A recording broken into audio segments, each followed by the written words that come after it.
Love poem. I want you to bite my lip until I can no longer speak. It's not even the good part yet. And then suck my ex-girlfriend's name out of my mouth just to make sure that she never comes up in our conversation. Amen. Speak on it. Speak on it. I want you to come to me like an afternoon.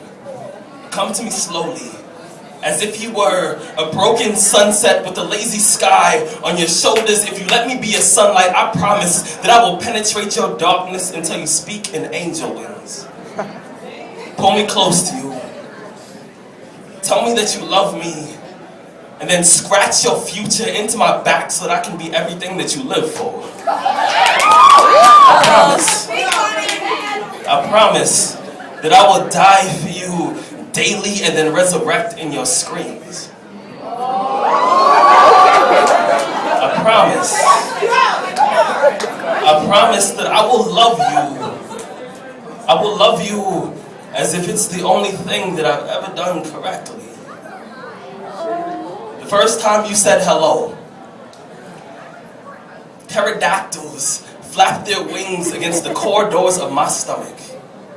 That day, Cupid, he didn't have an arrow large enough to hold a love this size, so he hijacked a plane and flew it into my chest. And I swear that I'm not a love poet.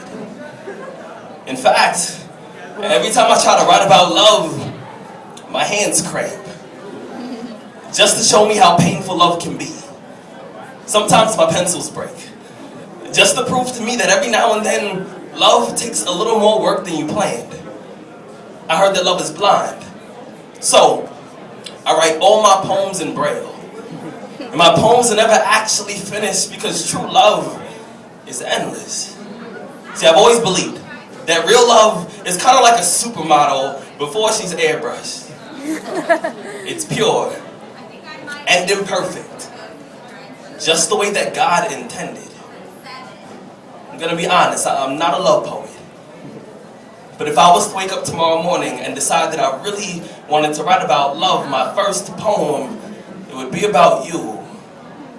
About how I love you the same way that I learned how to ride a bike.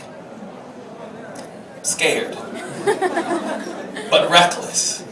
With no training wheels or elbow pads so my scars can tell the story of how I fell for you. You see, I'm not a love poet, but if I was, I'd write about how I see your face in every cloud and reflection in every window. You see, I've written like 1,000,000 poems, hoping that somehow, maybe some way, you'll jump out of the page and be closer to me. Because if you were here right now, I would massage your back until your skin sings songs that your lips don't even know the words to. Until your heartbeat sounds like my last name and you smile like the Pacific Ocean. I want to drink the sunlight in your skin. If I was a love poet, I'd write about how you have the audacity to be beautiful, even on days when everything around you is ugly. See, I'd write about your eyelashes and how they're like violin strings that play symphonies every time you blink. If I was a love poet, I'd write about how I melt in front of you like an ice sculpture every time I hear the vibration in your voice. And whenever I see your name on the caller ID, my heart, it plays hopscotch inside of my chest. Yo, it climbs onto my ribs like monkey bars, and I feel like a child all over again. And I know this sounds strange, but every now and then, I pray that God somehow turns you back into one of my ribs just so I would never have to spend an entire day without you. And I swear, I'm not a love poet. But if I was, my first poem, it would be about you. Thank you.